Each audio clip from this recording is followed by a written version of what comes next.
오늘 찬양대 귀한 찬양으로 하나님께 영광 돌려주셔서 감사를 드립니다. 또 수요일 날 아주 바쁘신 시간에 시간을 쪼개어서 말씀을 들으러 오신 우리 모든 성도님들께 감사를 드립니다. 또 우리 원로 은퇴 장로님 대표 기도해 주셔서 너무나도 감사합니다. 제가 노인들을 조금 더 무시하는 게 아닙니다. 원로 장로님, 은퇴 장로님 되면 이 대표 기도하는 것이 참 어렵습니다. 자꾸 잊어먹기 때문에 기도하려고 마음 먹었던 것이 여기 올라오면 생각이 안 납니다.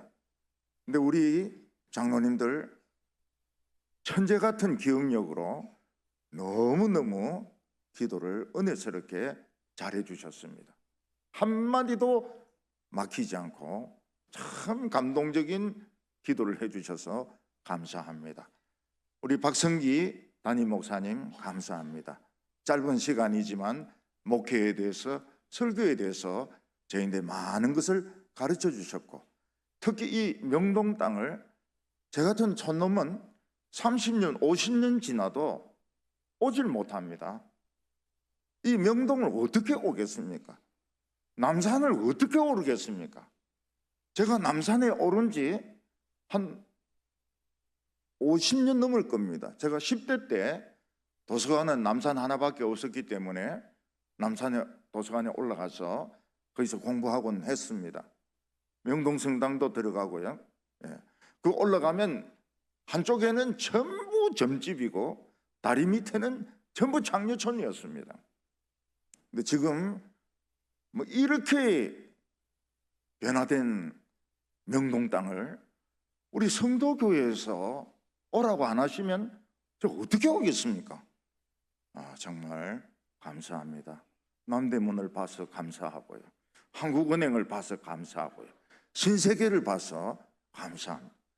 최고로 감사한 것은 사모하던 우리 성도교회 안에까지 들어와 가지고 또 이 강대상에서 말씀까지 전할 수 있는 이런 특권을 주셔서 진심으로, 가짜가 아닙니다, 진심으로 감사를 드립니다. 옛날에 예수 믿는다고 하면 다 배우지 못하고 지질이 못 사는 가난한 사람들이 예수를 믿었습니다. 그래서 교회 안에 대학 나온 사람을 찾아볼 수 없었습니다. 대학 나온 사람은 그냥 목사님 한 분이었습니다. 또 나이 드신 분들 중에서는 아들이 편지를 써도 읽지를 못해가지고 목사님께 들고 오는 교인들도 계셨습니다. 근데 이제는 우리 사회가 복을 많이 받아서 사회 지도층들 중에서도 또 기업가들 중에서도 심지어는 장관이나 뭐 대학 교수, 의사, 기독교인들이 굉장히 많아지게 되었습니다. 이것은 하나님이 주신 귀한 축복이고 하나님이 주신 놀라운 은혜라고 저는 믿습니다. 그런데 우리가 복을 받을수록 생각해야 될 것이 있습니다. 그것은 무엇인가 하면 우리 일에 성공하는 데서 진짜 이 성공이 중요하냐, 아니면 하나님의 말씀에 순종하고 귀 기울이는 것이 더 중요하냐, 이것을 우리가 생각해 볼 필요가 있습니다. 만약 그거 생각 안 하고 장관 되고 국회의원 되고 총장 되고 나중에 하나도 인정 못 받습니다. 어떤 학생들은 커닝 페이퍼를 만들어서 시험에서 좋은 점수를 얻습니다. 장학금을 탑니다. 좋은 회사에 취직을 합니다. 그런데 어떤 학생들은 양심의 가책 때문에 커닝 페이퍼를 만들어 놓고도 못 봅니다. 되게 교회 다니는 청년들은 만들어 놓고도 못 봅니다. 그래서 나쁜 점수를 얻습니다. 장학금도 놓칩니다. 제가 처음에 대학생들을 불러서 성경 공부를 가르칠 때 장학생들이 많았습니다. 근데 그 학생들의 장학금은 생활비까지 지원받는 거기 때문에 액수가 컸습니다. 제가 학생들에게 이야기했습니다. 우리 크리스찬들은 시험 칠 때 컨닝하지 마라. 컨닝하지 마라. 목사님은 혹시 컨닝 하셨습니까? 그런 거 묻지 마라. 그런 거 묻는 법이 아니다. 너희들은 컨닝 하지 마라. 그래서 이 대학생들이 전부 컨닝을 안 하고 시험을 친 겁니다.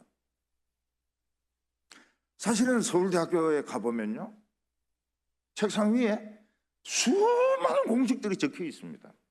네. 그 잘못해서 이래 자면 여기에 공식이 막 찍혀가 나옵니다. 물리 공식, 화학 분자식 이런 게 막 찍혀 나와요. 그래서 그 서울대학교에서 함부로 엎드려서 자는 게 아닙니다. 네.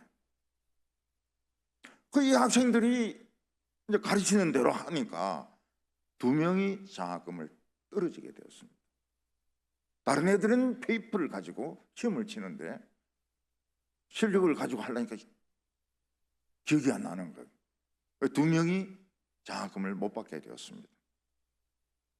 그러니까 생활비도 안 나오니까 그럼 이 학생들은 갈 데도 없어요. 어떻게 합니까? 그냥 우리 집에 눌러붙어 앉아 삽니다. 2명이 갈 데도 없으니까. 그때 우리 집 형편이 어땠는가 하면 우리 먹을 것도 없습니다. 우리도 굶어가면서 사는데 2명이 얹혀가지고 사니까 제 아내가 마음고생을 많이 했죠. 근데 그들은 장학금 떨어져도 당당했습니다. 왜냐하면 자신들의 신앙대로 시험을 쳤고 당당하게 장학금 떨어졌기 때문에 굉장히 떳떳했습니다. 그 다음 학기에 보니까 전부 장학금을 다 받았어요. 그래서 저희 집에서 나갔습니다. 안 그래도 나가라 하려 했는데 자기들이 알아서 다 나갔습니다. 루드 더 프랑스라고 하면 세계에서 가장 유명한 사이클 대회입니다. 그래서 한번 1등 했다 그러면 세계적인 자전거 사이클리스트가 되는 겁니다. 거기서 7번이나 우승한 랜스 암스트롱이라는 사람이 있습니다. 한 번도 어려운데 7번을 금메달을 땄어요. 이 사람은 고한 암에 걸렸습니다. 근데 이 항암 치료받고 암을 고치고 또 우승을 했습니다. 그런데 도핑 테스트, 약물 검사에서 금지된 약물을 복용한 것이 나타났습니다. 이분은 7번 금메달 딴 거 다 취소됐습니다. 모든 기록에서 이 사람의 이름이 삭제되었습니다. 사이클리스트 선수 이름에서도 삭제되었습니다. 그게 뭡니까? 법을 어기고 성공했는데 그 성공은 인정이 안 되더란 겁니다. 영구 제명당해버렸습니다. 이제는 이 사람 이름 이야기를 하지 않습니다.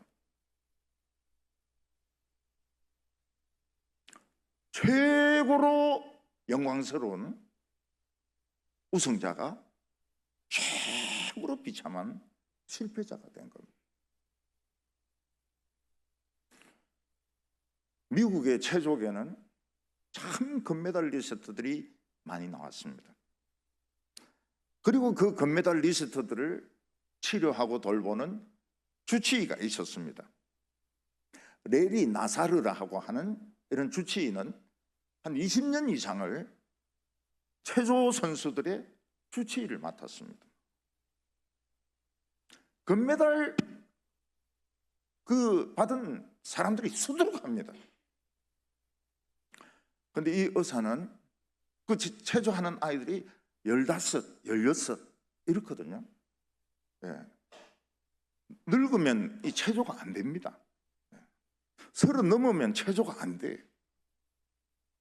60 넘어서 체조할 때 조심하시기 바랍니다. 허리 부러지는 수가 있어요. 그러니까 15, 16 이런 애들이 이제 체조를 하니까 아무것도 모르지 않습니까? 이 주치 의사가 한 200명 이상을 성추행을 한 겁니다. 그러니까 이 아이들이 부끄럽고 그리고 아무것도 모르고 그러니까 그냥 입 다물고 있는 거예요. 근데 이들이 자라보니까 이게 한평생 마음을 누르고 있는 상처가 되는 겁니다. 수치감이 되는 겁니다. 그래서 이 주치의를 고발했습니다. 정인이 나와야 될 거 아닙니까? 체조 선수들 158명이 나와가지고 한 명씩 정언하는데 정언 듣는 데만 일주일 걸렸습니다. 법정에서는 배심원들은 유죄로 판정하고 판사는 175년의 징역을 때렸습니다. 이 사람은 징역 살이를 175년 동안 해야 됩니다. 죽어도 못 나와요. 죽어도 감옥에 또 있어야 됩니다. 175년 찰 때까지. 뭐 실제로 그렇게 하겠습니까만은 판사가 뭐라고 말했는가 하면 당신 같은 사람은 살아서 걸어서는 감옥에 나올 수 없다. 최고의 흉악범. 이 사람은 미국에서 가장 유명한 체조 선수들 주치의였습니다. 그는 성공했습니다. 유명했습니다. 그렇지만 그는 법을 어겼습니다. 많은 아이들을 그 철없는 선수들을 성추행하고 입 다물고 있었습니다. 175년의 징역. 살아서는 못 나옵니다. 우리가 이것을 보면 지금 기독교인들이 굉장히 많이 성공하고 있습니다. 기업가들 중에서, 판검사들 중에서, 국회의원들 중에서, 장관들 중에서 기독교인들이 굉장히 많습니다. 근데 성공이 중요하냐? 하나님의 말씀을 지키는 것이 중요하냐?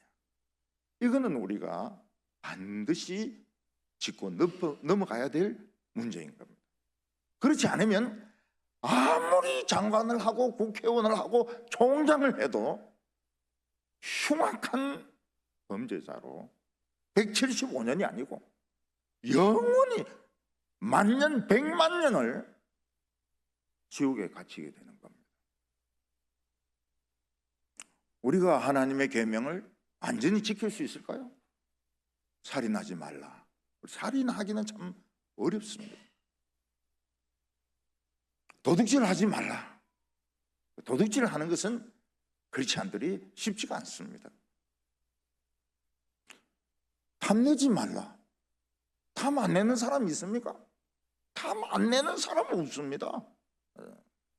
샤넬, 루비통, 밍크 곤트, 벤츠, 메르세데스 벤츠 탐 안 내는 사람 있습니까? 없습니다. 또 우리는 벌써 죄인인 거예요. 죄를 지금 얻고 들어가고 있는 겁니다. 예수님이 말씀하셨습니다. 여인을 보고 음욕을 품는 자마다 이미 간음하였느니라. 아름다운 여성을 보고 참 안아봤으면 좋겠네. 이런 생각을 안 하는 남자들이 있을까요?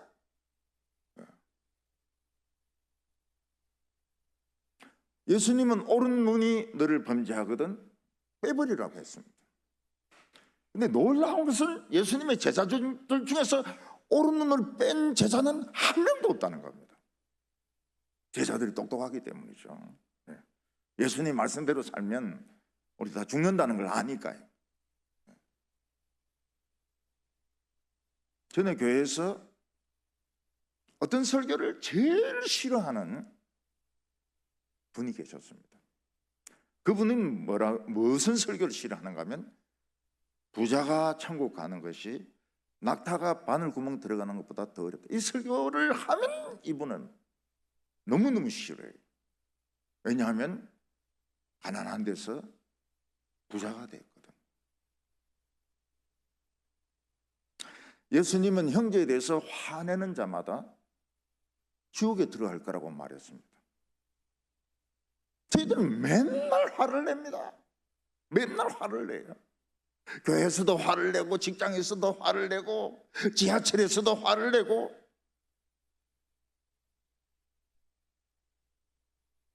형제에 대해서 미련한 놈이라 하는 자마다 심판을 받게 되리라.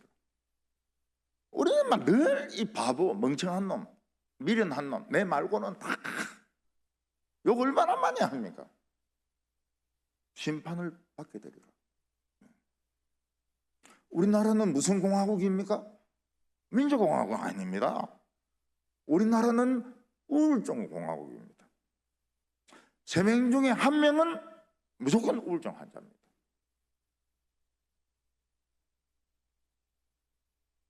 예수님은 전도하러 가는 사람에게 옷 한 벌만 가지라 했습니다. 주머니, 돈주머니, 지갑, 배낭 하나도 가지지 말고 옷 하나만 딱 가지라고 했습니다. 저희들 중에 옷 한 벌 가지고 사는 사람 있습니까? 없습니다. 옷장문 여러분, 옷이 너무 많아요. 한 번도 안 입어본 옷도 많습니다. 우리는 벌써부터 예수님 말씀 불순종하고 교회 다니는 겁니다. 특히 우리나라는 사계절이 있기 때문에 이 옷이 같을 수가 없어요. 우리는 예수님 말씀에 순종할 수 없는 나라에 살고 있는 겁니다. 영국은 날씨가 늘 비슷하거든요. 예. 좀 많이 춥지도 않고 뭐 좀 비슷하니까 한 벌 가지고 살 수도 있습니다. 존 스토튼 목사가 한국에 강의를 하러 왔습니다. 이분은 양복 한 벌 가지고 1년을 사는 것 같아요. 예. 그 주머니에 자꾸 손을 넣으니까 주머니가 뜯어져 있는 겁니다. 예. 그 주머니 뜯어진 이 바지를 입고 이제 강의를 하는 거죠. 그걸 본 어떤 여성도님이 이야기를 했습니다. 양복을 하나 해보시라고, 해드리겠다고. 이분은 그런 제안을 받아본 적이 없거든요. 전 세계에서 주머니 떨어진 거 보고 양복 사주겠다는 사람은 또 한국 사람밖에 없어요. 그래서 이분이 자기를 가이드하는 한국인 교수인데 물어봤습니다. 어떤 분이 내 바지 떨어졌다고 새로 하나 해입을 하는데 해입어야 되냐 말아야 되냐 물어봤습니다. 그랬더니 그 한국 교수가 뭐라고 말하는가 하면, 한국 여자를 섭섭하게 하면 5, 6월에도 서리가 내린다는 말이 있습니다. 한국 여자는 시키는 대로 해야 됩니다. 안 그러면 내일 서리 내립니다. 그러니까 이분이 겁이 나가지고 새 양복을 입은 거예요. 한국에 와가지고. 그럼 헌 양복은 어떻게 합니까? 그 IMF 사무실에 그냥 걸어놓고 새 양복을 입은 겁니다. 로이드 존스 목사는 설교를 하면 워낙 열정적으로 하기 때문에 땀이 젖었어요, 양복이. 그래서 여름에도 바바리 코트를 들고 강대상에 올라갑니다. 설교 마치면 바바리 코트를 입어요, 여름에도. 그리고 교회 밖에 나가면 코트 하나 더 입습니다. 더 추워가지고. 근데 그거를 영국 사람들은 아무렇지도 않게 생각해요. 여름에 바바리 코트를 입고 강대상에 앉아 있습니다. 땀에 젖어 있으니까 감기 안 걸리려고. 저희들 중에서 정확하게 하나님 말씀을 지키고 있는 사람은 한 명도 없습니다. 그래서 우리는 행위로 구원받는 것이 아니고 하나님의 은혜로 구원받는다. 우리는 말씀에 불순종하는 것이 많습니다. 우리는 자랑할 것이 아무것도 없습니다. 그러나 하나님의 한량없는 은혜로 우리는 죄 용서받고 구원을 받는 것입니다. 그러나 우리는 성공이 중요하냐, 신앙이 중요하냐, 이거는 한번 분명히 해볼 필요가 있습니다. 오늘 처음에 하나님의 말씀을, 첫째로는 하나님의 말씀에 순종하는 가치가 얼마나 되느냐 하는 것입니다. 하나님은 아브라함에게 아주 이상한 요구를 하셨습니다. 너 하나밖에 없는 아들 독자 이삭을 내가 지시하는 땅에 가서 죽여서 번제로 바치라. 하나님은 늙은 아버지에게 그 하나밖에 없는 아들을 죽여서 바치라고 말하고 있습니다. 순종해야 됩니까? 말아야 됩니까? 아들을 죽여서 불로 태우라 하는데 그게 하나님의 말씀이라고 순종해야 됩니까? 말아야 됩니까? 어떻게 하시겠습니까? 둘이 도망가는 게 제일 낫죠. 그 어떻게 순종합니까? 자식을, 아버지가 자식을 어떻게 죽입니까? 만약 자식을 죽인다면 정상적인 아버지입니까? 정신 나간 아버지죠. 근데 아브라함이 얼마나 정신 나갔는가 하면 죽이려고 데리고 갑니다. 그리고 나무단 위에 묶어놓고 칼로 찌르려고 합니다. 찌르려고. 정신 나간 아버지죠. 아들이 그 아버지를 믿겠습니까? 자기를 찔러 죽이려고 하는 아버지를 한평생 믿어야 됩니까? 말아야 됩니까? 이게 순종이라는 겁니다. 모세는 하나님 말씀에 순종해서 한 200만 명 되는 이스라엘 백성들을 물도 없고 양식도 없는 광야로 데리고 들어갑니다. 만약 목사님께서 교인들 1000명을 물도 없고 양식이 없는 곳에 3일 동안 수련회 간다. 시끄럽습니다. 시끄러워요. 우리를 굶기려고 목사님이 지금 제정신일까? 200만 명이 아닙니다. 1000명만, 그것도 한 끼만 굶기지도 않고 조금 1시간, 2시간 늦게 줘도 난리가 납니다. 모세가 제정신입니까? 제정신 아니죠. 제정신일 수가 없죠. 저인데 그런 용기가 있느냐? 없습니다. 저는 교인들 데리고 스타벅스도 없고 그 마트도 없는 그런데 일주일간 데리고 갈 자신 있느냐? 저 없습니다. 근데 이 사람들은 했어요. 그러니까 우리가 이 성경을 보면서 이게 그냥 쉬운 이야기가 아닙니다. 우리나라에서 가장 정확하게 목표를 맞추는 사람들은 양궁 선수들입니다. 우리나라 이 남녀 양궁 선수들은 얼마나 정확하게 맞추는가 하면 그 가운데 있는 10점에 다 쏩니다. 어떤 여자 선수는 맨 가운데 딱 맞춰 거기 카메라를 부숴버리는 그런 선수도 있었습니다. 그런 기술을 익히려면 담력도 있어야 되고 다리도 흔들리지 말아야 되고 팔도 흔들리지 말아야 되고 옆에서 다른 사람들이 떠들고 바람 불고 이런 걸 다 이겨내는 훈련을 받습니다. 우리는 하나님 말씀을 양궁 선수들이 화살을 쏘듯이 그렇게 못 지킵니다. 그렇게 지키는 사람은 한 명도 없습니다. 단지 하나님의 은혜로 우리가 예수 믿는 그 믿음을 보시고 우리의 죄사함을 받게 하시고 우리에게 축복의 선물을 주시는 겁니다. 그래서 우리는 교회에서 자랑할 것이 아무것도 없습니다. 기독교의 가장 놀라운 점이 뭡니까? 죄인이 죄인들에게 설교하는 겁니다. 목사님 무슨 죄를 많이 지었습니까? 말 못합니다. 무덤에 들어갈 때까지 말 안 할 겁니다. 죄인이 죄인들에게 설교합니다. 우리는 자랑할 것이 아무것도 없습니다.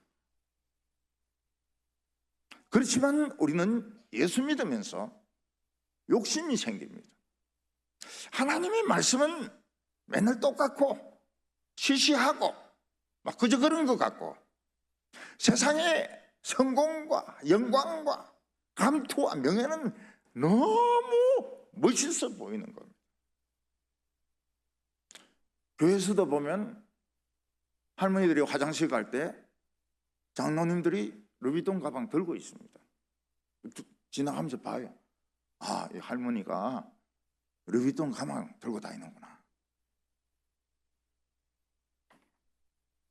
우리는 예수 믿지만 처음에는 하나님의 은혜에 감격하지만 믿으면 믿을수록 우리는 세상 명예, 세상에 좋은 차, 좋은 집, 좋은 학벌, 그게 우리에게 더 크게 마음에 와닿습니다.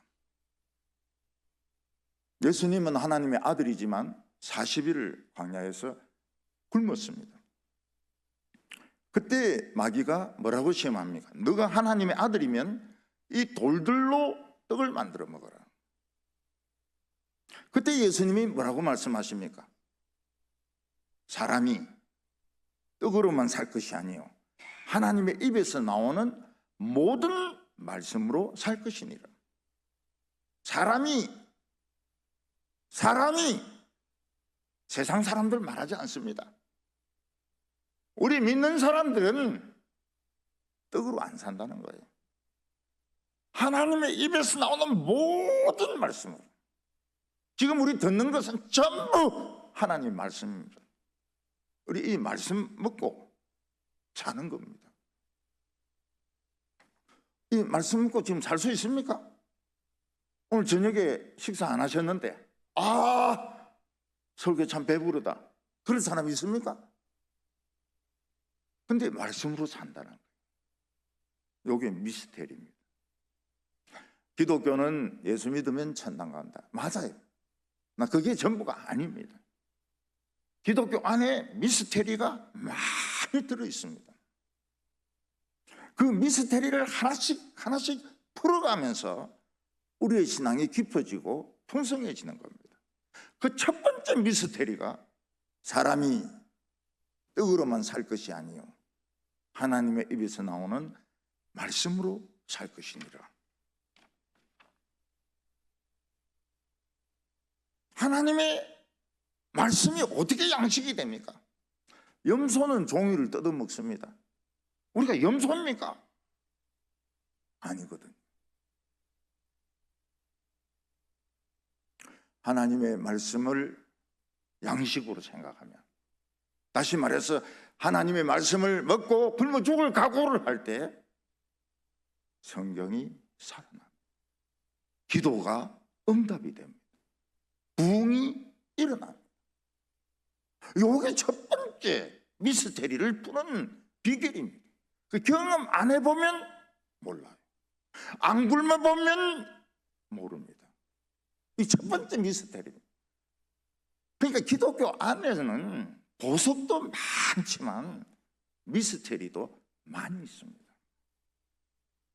사무엘은 하나님의 말씀에 불순종하고 큰 승리를 거두어 가지고 돌아오는 사울을 향해서 책망을 했습니다. 사무엘상 15장 22절을 보면 사무엘이 이르되 여호와께서 번제와 다른 제사를 그의 목소리를 청종하는 것보다 좋아하신 같이 좋아하시겠나이까. 순종이 제사보다 낫고 듣는 것이 순양의 기름보다 나으니. 예배를 많이 드리고 간절히 드리고 이것도 귀하지만 말씀을 듣는 것이 중요하다는 겁니다. 사울왕이나 이스라엘 백성들은 하나님께 제사 많이 드리면, 소나 양을 많이 죽여서 태우면 하나님이 만족해 하실 거라고 생각을 했습니다. 근데 하나님께서는 많은 예배보다도 신앙의 결단을 내리는 것이 더 낫다고 말씀하셨습니다. 밀리 만종이란 그림이 있죠. 만종. 저녁 시간에 두 젊은 내외가 하루 종일 농사 짓고 해가 질 때 교회에서 들리는 종소리 듣고 두 손 모아 기도하는 그 그림. 명작 중에 명작이죠. 제가 한번 외국의 뮤지엄에 갔는데 만종은 아니고요, 밀리 다른 그림을 봤습니다. 숨이 딱 막히는 거 있죠. 이야, 이게 밀리의 그림이구나. 숨이 막혀요.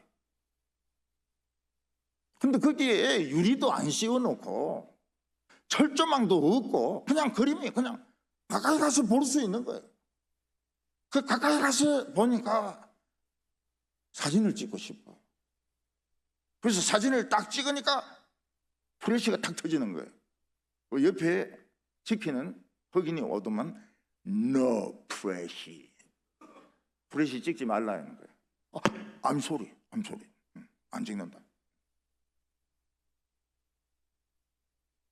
프랑스에서 이 만종이 얼마나 인기가 있었던지 19세기 말에는 프랑스인들 집에 이 만종 그림이 도사품이 없는 집이 없었다고 그래요. 근데 원래 밀레는 이 농부들, 고생하는 농부들 그림을 그리기를 원했지만은 가난하니까 돈벌이가 되는 초상화, 여성의 누드를 주로 그림을 그려서 팔았습니다. 어느 날 파리를 시내를 걷는데 어떤 미술품 판매 가게에 자기가 그린 누드 그림이 걸려 있는 겁니다. 그리고 앞에 있는 두 사람이 이야기를 해요. 야, 이 누드 그림 참 멋있네. 이 누가 그렸나? 잔 밀레가 그렸어. 잔 밀레는 여자 누드 그리는데 아주 명수야. 밀레는 누드 그리는 사람이구나. 그때 밀레가 뒤에서 엿듣고 무슨 생각을 했습니까? 내가 죽으면 사람들이 저 사람은 여자 벗은 몸이나 그리는 화가구나, 이렇게 생각할 것이다. 그래서 마음을 바꾸었습니다. 내가 굶어 죽으면 죽었지 내 초상화나 누드 안 그린다. 내가 원래 생각했던 대로 고생하는 농부를 그린다. 그래서 씨 뿌리는 사람들, 그리고 이삭 줍는 여인들, 뭐 여러 가지 이 노인 농부들의 그 고생하는 삶을 그렸습니다. 최고의 화가가 되었습니다. 최고의 화가. 결단이, 한순간의 결단이, 돈보다도 한순간의 결단이 이 사람을 세계적인 화가로 만든 겁니다.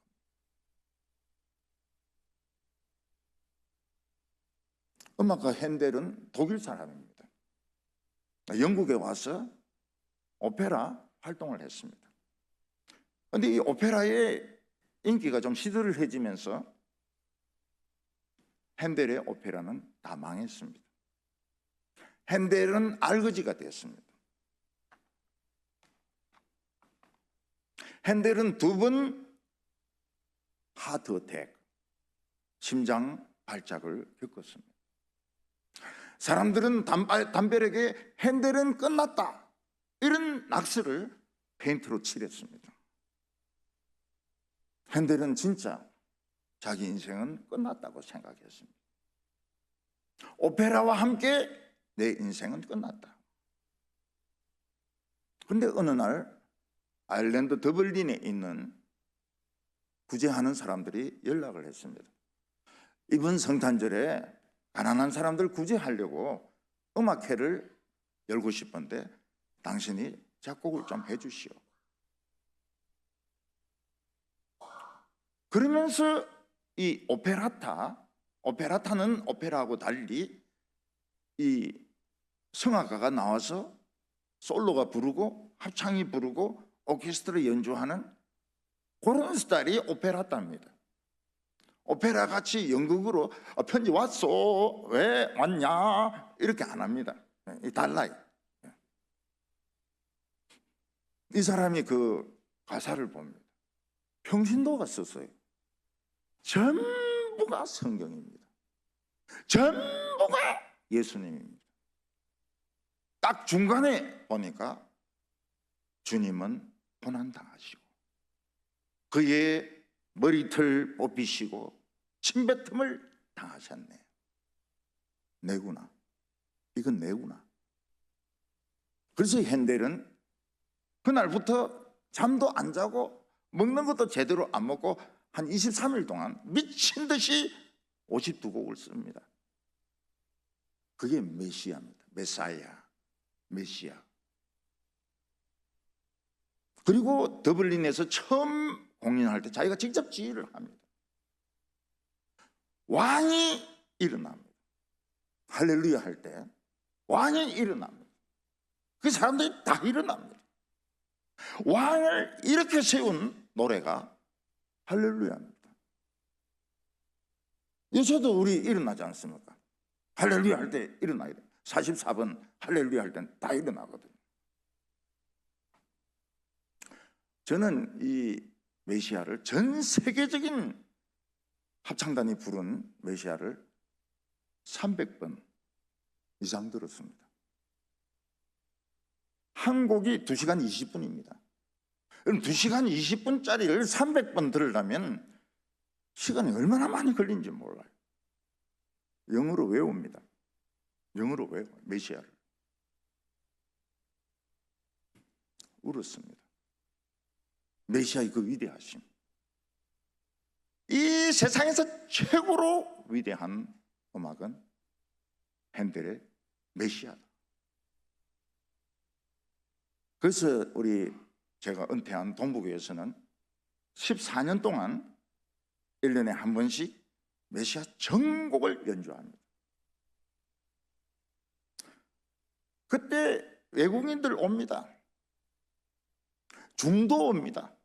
중도 메시아를 듣고 싶어 하는 것 같아요.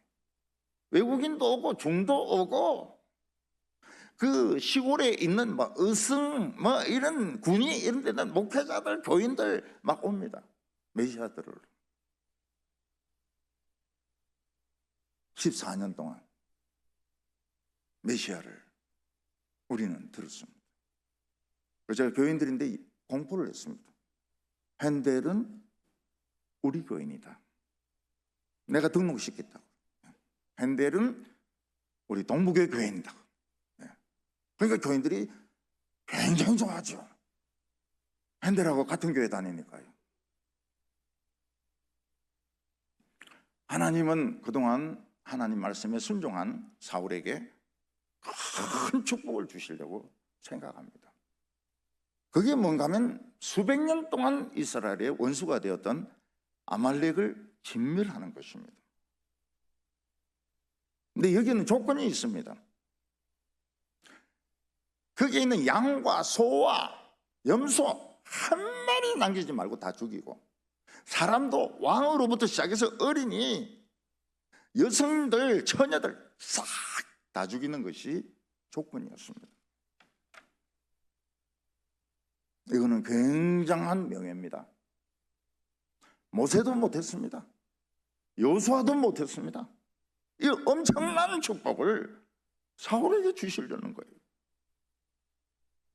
사울은 다른 사람보다 키가 크지만 수줍은 사람입니다. 소극적인 사람입니다. 부끄러움을 타는 사람입니다. 그래서 처음에는 사람들이 사울은 왕으로 마음에 안 든다. 그래서 엔티들이 많았어요. 그래서 왕이 농사를 지었다고요. 근데 사람들은 처음 믿을 때, 처음 신학할 때는 겸손하고 열정적입니다.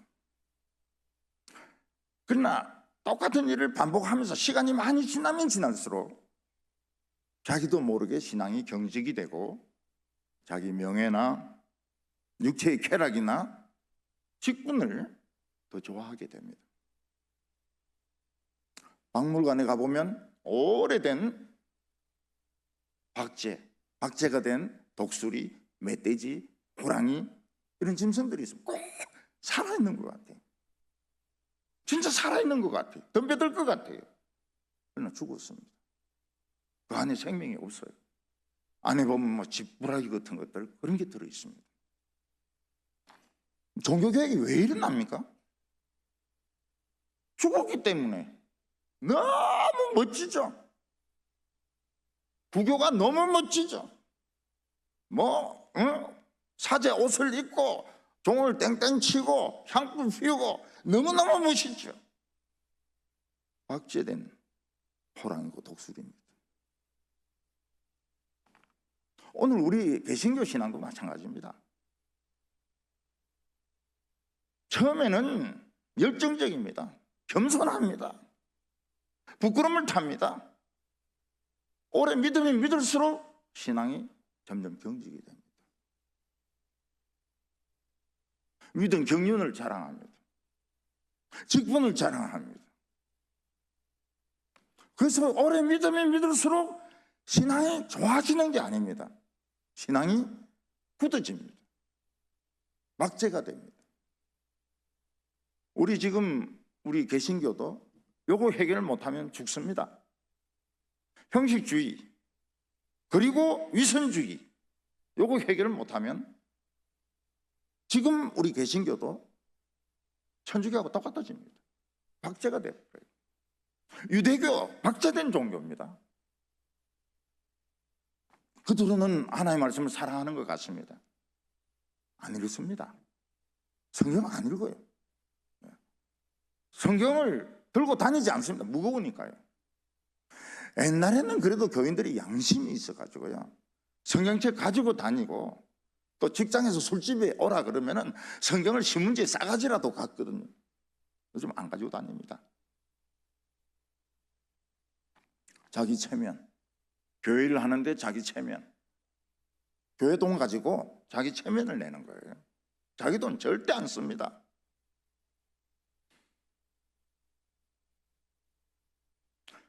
아멜렉은 어떤 족속입니까? 철저하게 독사 같은 민족입니다. 이스라엘 백성들이 출애굽할 때에 다른 민족들은 전부 겁을 먹었습니다. 홍해가 갈라지는 것을 보면서 이스라엘 백성들과 싸우는 걸 포기했습니다. 근데 아말렉은 싸웠습니다. 이스라엘 백성들을 괴롭혔습니다. 그래서 하나님은 내가 영원히 아말렉과 싸우겠다. 여호와 니시, 영원히 아말렉과 싸우겠다고 하나님이 선포를 하십니다. 그래도 겁을 안 먹어요. 하나님은 사울왕에게 그 찬스를 주십니다. 모세도 못했고 여호수아도 못했던, 기드온도 못했던 이 아말렉 족속을 너가 해치워라. 조건은 거기서 경제적인 혜택을 받을 생각은 하지 마라.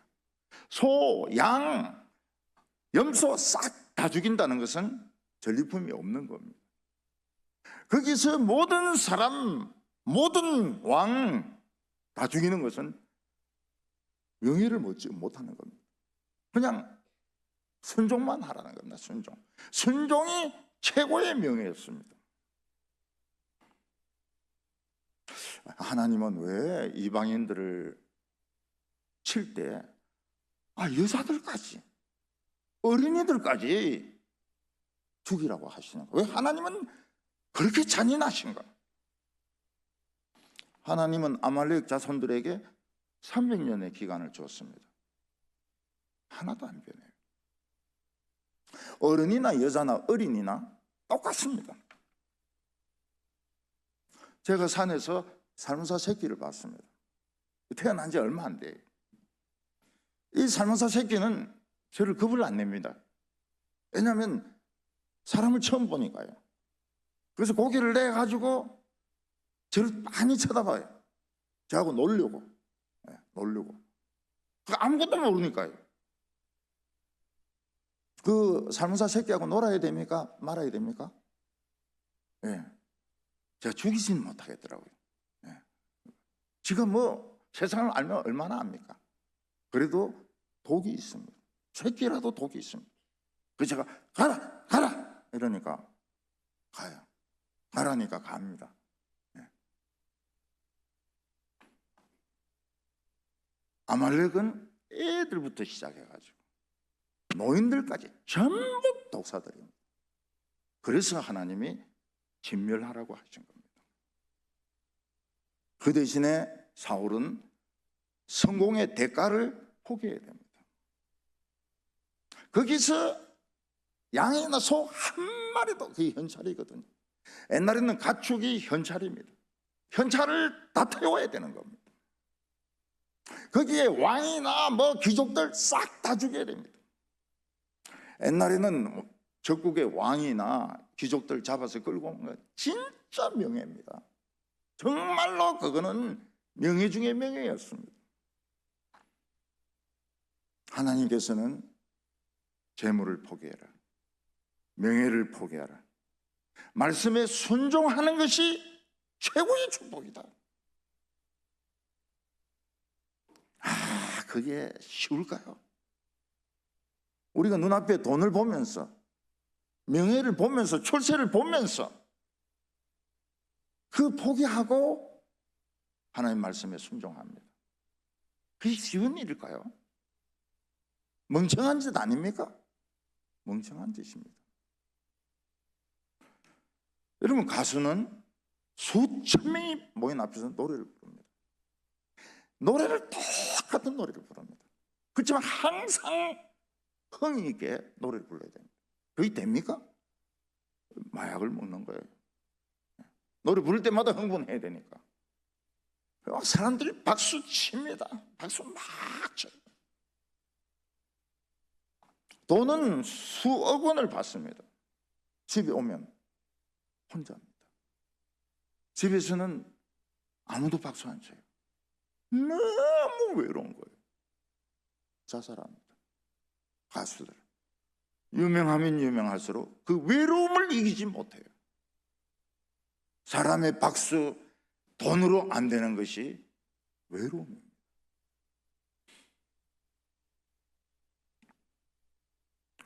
사울이 하나님 말씀에 순종하면 박수가 없습니다. 돈이 없습니다. 그냥 땀만 흘리고 빈손으로 돌아오는 거예요. 그냥 하나님 앞에 귀한 사람이 되는 겁니다. 하나님 앞에 인정을 받습니다. 그럼 어느 걸 택하겠습니까? 사람들의 박수와 사람들의 막 인정해 주는 거하고 하나님 앞에서 귀한 사람 되는 거하고 어느 게 좋습니까? 한번 대답해 보십시오. 솔직하게 생각해부터 한번 이야기해 보세요. 예. 아들들 서울 어디 들어가는 것이 낫습니까? 내가 교회에서 순종하는 것이 낫습니까? 대답을 안 하세요. 우리 나이 드신 분들한테 한번 물어볼게요. 자식이 성공하고 또 내가 성공하는 게 낫습니까? 아니면 교회에서 묵묵하게 순종하면서 늙어가는 게 낫습니까? 아니, 솔직하게 이야기하시라니까요. 예. 뭐가 낫습니까? 이 대답을 안 한다고 하는 거는 이거는 반항하는 겁니다. 예. 어느 게 낫습니까? 성공하는 거하고 묵묵하게 순종하는 거하고. 예? 순종하는 게 낫다고요? 성공하는 게 낫다고요? 이 무슨 말인지 모르겠어요. 정직하게. 예. 성공이 낫습니까? 순종이 낫습니까? 예, 순종이 낫다는 분도 계시고 성공이 낫다는 분은 조금밖에 안 계시오. 예배당 아니니까. 여러분, 순종이 낫다고 한 사람은 바보죠. 바보죠. 누가 그렇게 합니까? 한평생을 교회에서 청소하고 머리 허해지도록 목사님 필요한 거 도와드리고. 바보죠. 성공해야죠. 교회 올 때 벤츠 타고 와야죠. 쉽지 않습니다. 저는 어떨까요? 저 말 안 합니다. 무덤에 들어갈 때까지 말 안 합니다. 정직하게 말하면 순종보다는 성공이 낫죠. 성공하고 싶죠. 근데 왜 성공을 안 합니까? 능력이 없으니까 못하는 겁니다. 우리가 하나님 앞에 인정받는 것으로 만족할 수 있느냐? 아니면 세상에서 인정을 받아야 되느냐? 솔직하게. 역시 세상 인정이죠. 세상 인정. 하나님 인정하는 거는 뭐 인정하는지 안 하는지도 모르고 눈에 비지도 안 하고. 이게 어려운 문제입니다. 수수께끼입니다. 오늘 여기 세 번째로 사울이 아주 위선적으로 순종을 합니다. 사울이 이스라엘 백성들을 소집하니까 21만 명이 모였습니다. 사울은 스파이를 풀어가지고 아말렉이 어디 있는지 조사를 합니다. 아말렉은 원래 사막에 도둑되기 때문에 그냥 그 정처 없이 돌아다닙니다. 바람과 라이온, 바람입니다. 아말렉 족속들은 바람입니다. 어디 있는지 예측할 수가 없어요. 근데 그때는 이미 성공을 해가지고 이 아말렉 족속들이 성을 짓고 빌딩에 삽니다. 근데 스파이들이 뭐라고 말합니까? 그 속에 겐 족속이 끼어 있다는 겁니다. 겐 족속은 모세의 장인의 후손들입니다. 이 사람들은 이스라엘 백성들이 출애굽할 때 가이드 역할을 했습니다. 이 사람들은 이스라엘 백성들의 부스러기를 먹었습니다. 먹다 남은 만나를 먹습니다. 먹다 남은 설교를 듣습니다. 그러면서 여기까지 온 거예요. 요즘으로 치면 정식 교인이 아닙니다. 인터넷 교인이라든지 한 번씩 들르는 교인들입니다. 정식 멤버가 아니에요. 근데 하나님은 개인 족속을 사랑하셨습니다. 순수하니까요. 그래서 하나님은 개인 족속은 한 명도 죽이지 마라. 스파이가 또 들어갑니다. 개인 족속에게 비밀이 있다. 우리가 아말렉 족속 다 죽인다. 너희들은 빠져나오라. 그러니까 개인 족속들이 하면서 싹 이야기를 전해가지고 밤에 개인 족속들이 싹 다 빠져나옵니다.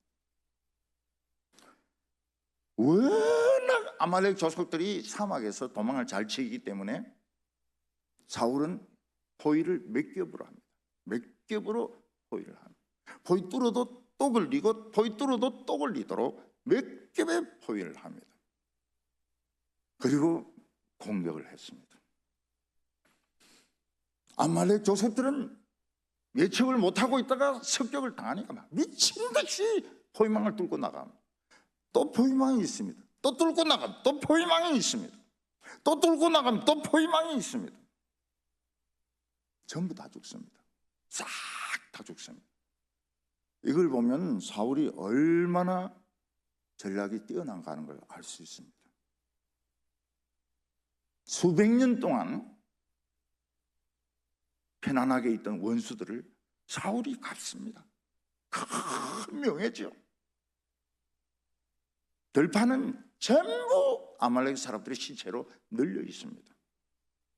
군인들, 어린아이들, 여자들, 아기들 쫙 깔려 있습니다.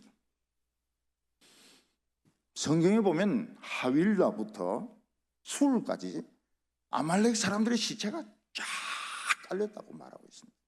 이게 사울의 작전이었습니다. 작전 대성공. 근데 사울이 욕심을 부립니다. 그 엄청난 승리를 거두고 빈손으로 돌아가는 것은 바보라. 바보들이 하는 짓입니다. 지금 눈앞에 재물이 쌓여 있습니다. 양과 소와 염소와 재물이 쌓여 있습니다. 이게 현찰입니다. 현찰. 그걸 다 죽이고 맨손으로 돌아간 바보 아닙니까? 그래서 사울이 머리를 씁니다.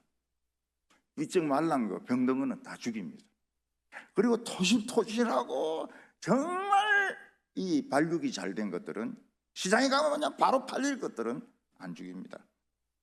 따로 끌고 갑니다. 돈 챙깁니다. 하나님 몰래 돈 챙깁니다. 돈입니다. 가축이 돈이에요. 다 죽입니다. 아말렉 사람들 전부 다 죽입니다. 딱 한 명, 아각은 안 죽입니다. 왜냐하면 아각을 끌고 가는 것은 명예 중에 명예거든요.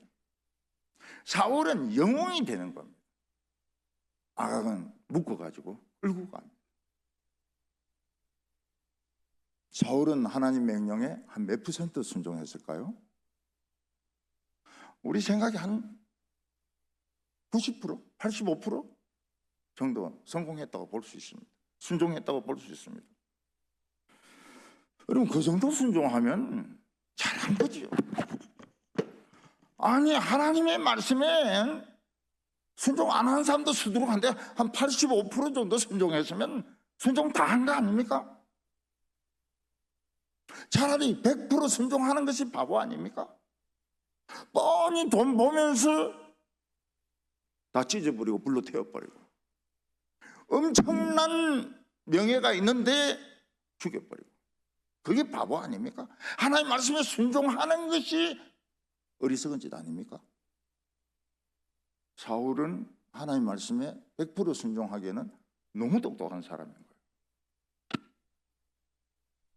그래서 현찰을 다 챙깁니다. 가축들 중에서 돈 되는 건 다 살립니다. 사울은 부자가 됩니다. 왕도 돈이 있어야 돼요. 왕이 돈이 있어야 밑에 사람들이 움직입니다. 되게 실패하는 대통령 보면 돈이 없어요. 돈이 없으면 밑에 또 안 움직입니다. 그래서 이제 기업에서 돈을 뜯는 거예요. 아각은 전 이스라엘이 보기 원하는 사람, 오사마 빈 라빈 같은 그런 인물인 겁니다. 사울이 하나님 말씀에 한 85% 순종했다 그러면 100% 순종한 거로 볼 수 있습니다. 우리가 보기에는 너무너무 훌륭하고요, 100% 순종한 것보다 더 훌륭합니다. 근데 하나님은 제로로 봅니다. 85%는 제로입니다. 순종을 안 한 겁니다. 빵점인 겁니다. 85%가 어디 있습니까? 빵점이에요. 하나님은 사무엘에게 이야기합니다. 내가 사울을 왕으로 세운 것을 후회한다, 이렇게 말씀하십니다. 하나님은 사울을 임시왕으로 세웠습니다. 만약 사울이 하나님 말씀에 100% 순종했다면, 바보가 될 정도로 수고했다면, 멍청하게 순종했더라면 사울이 끝까지 왕이 되는 겁니다. 사울의 후손들도 복을 받았을 겁니다. 근데 사울은 겉으로는 순종하는데 실제로는 순종 안 했습니다. 위선적이었습니다. 형식적이었습니다. 그 대신에 기념비를 만들었습니다. 자기가 아말렉을 쳐부수었다는 기념비를 만들었습니다. 사울은 하나님께 실격을 당했습니다. 왕으로서 실격을 당했습니다. 사울은 길갈에서 사무엘을 만납니다. 큰 소리 칩니다. 하나님을 찬양합니다. 저는 하나님 말씀에 순종해서 큰 승리를 거두었습니다. 여호와를 찬양합니다. 그때 사무엘이 내 귀에 양소리와 소소리가 들리는데 그거 무슨 소리요? 물론 양소리와 소소리는 안 들립니다. 저 딴 데로 빼돌렸어요. 그러나 선지자는 소리를 듣습니다. 선지자는 하나님의 음성도 들어야 되지만 교인들의 아픈 소리도 들어야 됩니다. 신음소리도 들어야 됩니다. 전쟁의 소리도 들어야 됩니다. 위기의 소리도 들어야 됩니다. 눈이 어두운 이삭은 야곱이 몸에 양털 가죽을 듣고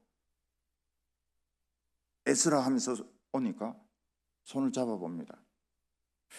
그리고 뭐라고 이야기하는가 하면 목소리는 야곱인데 몸은 에스로다. 아니, 야곱은 야곱이고 에스는 에스지 목소리는 야곱인데 몸은 에스라. 이 무슨 말입니까? 헷갈린다 이 말입니다. 헷갈린다. 교인들은 목사의 음성을 들어야 됩니다. 예수님이 맹인이 맹인을 인도하면 둘 다 구렁텅이에 빠지느니라. 이걸 다른 말로 표현하면 맹인이 맹인을 따라가면 안 된다는 거예요. 교인들도 딱 소리를 분별할 줄 알아야 됩니다. 이거는 주님의 음성이다. 이거는 주님의 음성이 아니다. 그 구별 못하면 구렁텅이에 빠지는 것입니다. 어떻게 구렁텅이인 줄 압니까? 구린내가 나요. 이 마귀의 구렁텅이는 구린내가 나요. 썩은 냄새가 나요. 향기가 안 납니다. 아브라함의 조카 롯은 이 냄새를 못 맡아가지고 소돔에 들어가서 불벼락을 만났습니다. 예수님께서는 너희들이 서풍이 오면 비가 오고 남풍이 오면 더위가 올 거라고 알지만 왜 이 시대는 분별 못하느냐? 어려운 이야기입니다. 지금 이 시대가 어떤 시대입니까? 지금 이 시대가 어떤 시대입니까? 트럼프가 막 설치는 시대입니까? 북한이 핵 공격을 하는 시대입니까? 지금 어떤 시대입니까? 우리는 장마가 오는 걸 압니다. 겨울이 오는 걸 압니다. 근데 예수님의 이 말씀을 들을 때마다 질려요. 지금 이 시대는 왜 분별을 못하느냐? 그 시대는 하나님의 아들이 왔습니다. 하나님의 나라가 임했습니다. 믿음으로 무궁무진한 능력을 받을 수 있습니다. 근데 마귀는 어떻습니까? 발악을 합니다. 최고의 발악을 합니다. 무주경에 있는 귀신들이 다 올라와 가지고 사람들 미치게 만듭니다. 능력 받은 사람은 능력 받고 미칠 사람은 미치고 술에 미치고 자살하고 동성에 빠지고 중간지대가 있느냐? 없습니다. 왜 이 시대를 분별 못하느냐? 지금 이 시대는 중간지대가 없습니다. 하나님의 나라에 속하든지 마귀에게 붙들리든지 둘 중에 하나입니다. 사무엘은 사울왕에게 이야기합니다. 당신이 하나님 말씀을 버렸기 때문에 하나님도 당신을 버려서 왕이 되지 못하게 한다고 말을 했습니다. 무서운 말이죠. 사람들에게는 박수 받지만 하나님에게는 버림을 받습니다. 사울은 백성들이 기다리고 있으니까 사무엘이 좀 축복해달라고 옷을 잡습니다. 사무엘은 가고 사울은 옷 잡고 옷이 부지지 찢어집니다. 그때 사무엘이 뭐라고 하면 이게 나라가 찢어지는 소리라고. 나라가 찢어지는 소리라고. 사울은 돈 욕심 때문에, 명예 욕심 때문에 하나님의 귀한 사람이 될 기회를 놓쳤습니다. 하나님은 사울을 버렸습니다. 사울은 계속 왕이 됩니다. 그런데 성령이 떠났습니다. 성령이 없는 왕입니다. 믿는 사람에게서 성령이 떠나면 안 믿는 사람보다 갑절에 마귀가 들어옵니다. 그래서 안티 하는 사람들 보면 부모가 목사든지 권사든지 신학교를 나왔든지 이런 사람들입니다. 그런 사람들이 세상 욕심으로 하나님의 말씀을 버렸을 때 갑절에 마귀가 들어오는 겁니다. 그게 금단정세입니다. 성령이 떠난 금단정세. 술도 안 믿는 사람들 갑절을 마십니다. 그래도 안 취해요. 예수 믿다가 안 나오는 사람은 술도 딴 사람보다 더 셉니다. 교회 욕도 더 많이 합니다. 왜냐하면 갑절에 마귀가 들어왔기 때문에. 그런데 이런 사람들 마음 구석에는 옛날 교회에 대한 향수가 남아 있습니다. 단지 지금 눈에 보이는 교회가 너무 썩어가지고 욕이 막 저절로 나오는 겁니다. 사울은 성령이 떠난 후에도 왕 노릇을 했습니다. 근데 그에게는 하나님의 능력이 안 나타납니다. 우울증이 옵니다. 히스테리가 옵니다. 히스테리 발작이 옵니다. 나중에는 얼마나 정신적인 고통이 심했던지 점쟁이를 찾아갑니다. 성령이 떠난 사울은 성령의 사람 다윗을 봤을 때 시기합니다. 창을 던져서 죽이려고 했습니다. 그를 죽이는 함정을 팠습니다. 사울과 다윗이 힘을 합쳐서 블레셋을 물리쳐도 이길까 말까 하는데 사울 왕은 나라 정치 안 합니다. 다윗만 죽이려고 쫓아다닙니다. 결국은 길보아 산에서 사울과 세 아들들 다 죽습니다. 이스라엘 백성들 한 3만 명 정도 죽습니다. 나라 망합니다. 우리도 이 세상 살다 보면 처음 예수 믿을 때는 하나님의 말씀이 좋습니다.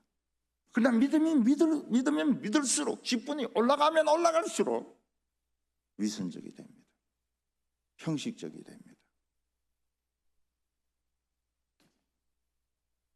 이걸 이길 수 있는 방법은 처음부터 끝까지 말씀을 붙들고 바보가 될 각오를 해야 됩니다. 우리 목사님은 바보, 우리 장로님은 바보, 우리 엄마는 바보 멍충이, 이 소리를 들을 각오를 해야 됩니다. 안 그러면 똑똑해서 절대로 이렇게 안 합니다. 눈에 빤히 보이는데요. 돈 벌고 성공하는 것이 눈에 딱 보이는데 뭐 때문에 바보짓을 하겠습니까? 예수님은 강도 만난 사람 비유를 말씀하셨습니다. 어떤 사람이 볼 일이 있어서 여리고로 가는데 강도를 만났습니다. 교통사고를 당했을 수도 있습니다. 중상을 입어서 누워 있습니다. 목사님이 지나갑니다. 목사님은 빨리 가서 설교해야죠.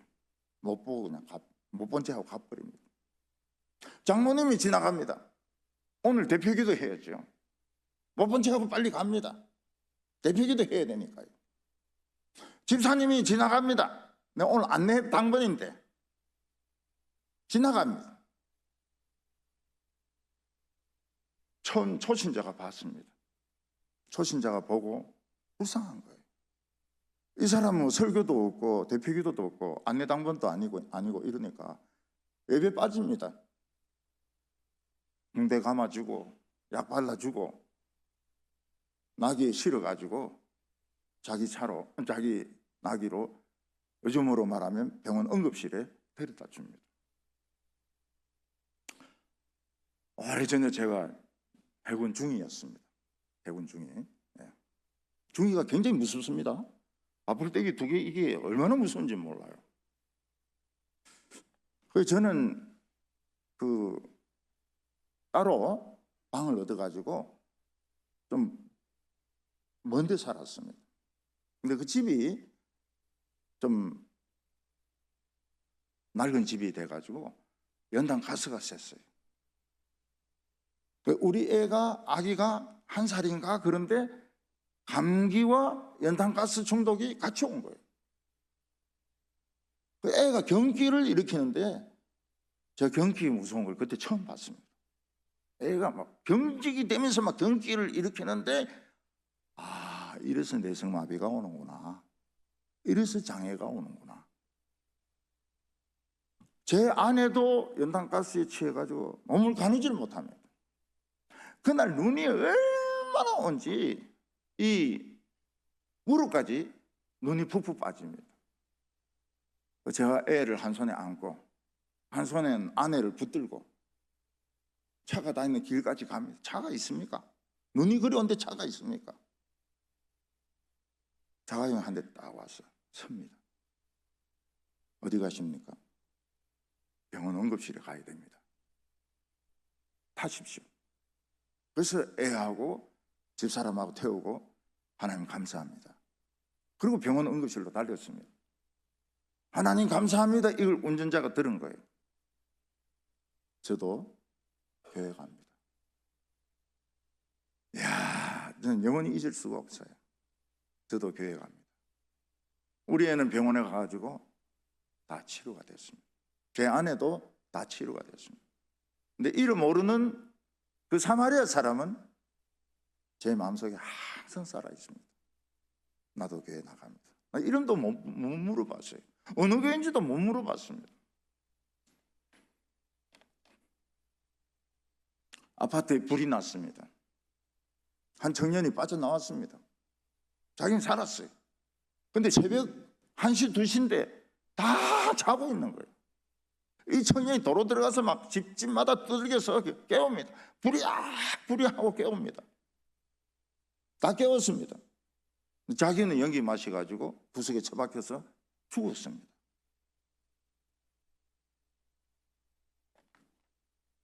이 청년은 최고로 가치 있는 사람. 사람이 오래 사느냐 일찍 죽느냐 하는 것이 큰 문제가 아닙니다. 어떻게 살고 어떻게 죽느냐 하는 것이 중요합니다. 우리가 세상적으로 생각하면 오래 사는 것이 축복이죠. 맞습니다. 그러나 짧게 사는 것도, 짧게 살다 죽는 것도 영광입니다. 이 청년은 어떤 노인도 누려보지 못한 축복을 받는 거예요. 제가 동부교회 25년간 목회하고 은퇴를 했습니다. 제가 무슨 생각을 하겠습니까? 교인들은 아무도 안 믿습니다. 그렇지만 저는 압니다. 나에게 상이 없다는 걸 압니다. 아니, 큰 교회에서 월급 꼬박꼬박 받으면서 교인들의 존경을 받으면서 내가 상 받을 일이 뭐가 있습니까? 상이 없어요. 그래서 저는 또 따로 시작합니다. 상 받으려고요. 이번에는 상 받으려고. 이번에는 이제 죽어가는 사람들, 진짜 자살하는 이런 사람들 어쩌든지 간에 살려보려고. 교인들 중에서 내 때문에 살았다는 사람 많습니다. 설교 듣고 살았다는 사람 많습니다. 그게 제 때문에 살은 겁니까? 하나님이 살리셨죠. 나는 상이 없어요. 큰 교회에서 받을 것 다 받고 존경 다 받고 무슨 상이 있습니까? 이제 시작인 겁니다. 저는 이제 전도사로 이제 새 출발하는 겁니다. 여러분, 예배 핑계 대지 마세요. 예배 핑계 대지 마세요. 사랑을 버리지 마세요. 세상의 명예와 돈을 가지려면 가지세요. 그렇지만 하나님 앞에서까지 인정받는다고 생각하면 안 됩니다. 없어요. 상 없습니다. 곰, 독수리, 멧돼지, 박제가 된 짐승들 상관없습니다. 그래서 싸운 겁니다. 유대교와 사도 바울이 싸운 겁니다. 이 박제는 이건 종교가 아니라는 거예요. 천주교의 종교가 아니라는 거예요. 이건 죽은 짐승이라는 거예요. 근데 지금 우리 개신교가 어떻게 됩니까? 지금 박제로 서서히 변하고 있습니다. 형식주의, 위선주의 이거를 이기지 못하면 개신교도 끝장납니다. 사랑하는 우리 성도교회 성도 여러분, 오늘 우리가 하나님 말씀에 순종하는 것이 정답입니다. 사람들은 바보 취급하겠지만은 정답입니다. 우리는 이거 하기 싫어요. 우리는 돈이 좋아요. 명예가 좋아요. 성공이 좋아요. 그러나 상은 없습니다. 하나님 버리실 겁니다. 우울증 환자, 히스테리 환자, 자살자들 막 생길 겁니다. 하나님 우리에게 믿음을 주시기를 바랍니다. 우리 힘으로는 이렇게 살 수가 없습니다. 하나님 우리에게 믿음을 주셔서 다시 초신자의 마음을 가지게 하시고 정말 하나님 말씀에 순종하는 온 성도교회 성도님들 되시기를 바랍니다. 기도드리겠습니다. 거룩하신 하나님 아버지, 두렵고 떨립니다. 우리가 예수 잘 믿는다고 말하지만 위선적입니다. 형식적입니다. 85% 순종으로 만족합니다. 우리 힘으로는 도저히 바로 믿을 수 없습니다. 하나님 저희들을 불쌍히 여겨 주시옵소서. 하나님의 말씀에 붙들리게 하여 주시옵시고 끝까지 믿음의 길로 갈 수 있도록 우리를 도와주시고 인도하여 주시옵소서. 예수님의 이름으로 기도하옵나이다. 아멘.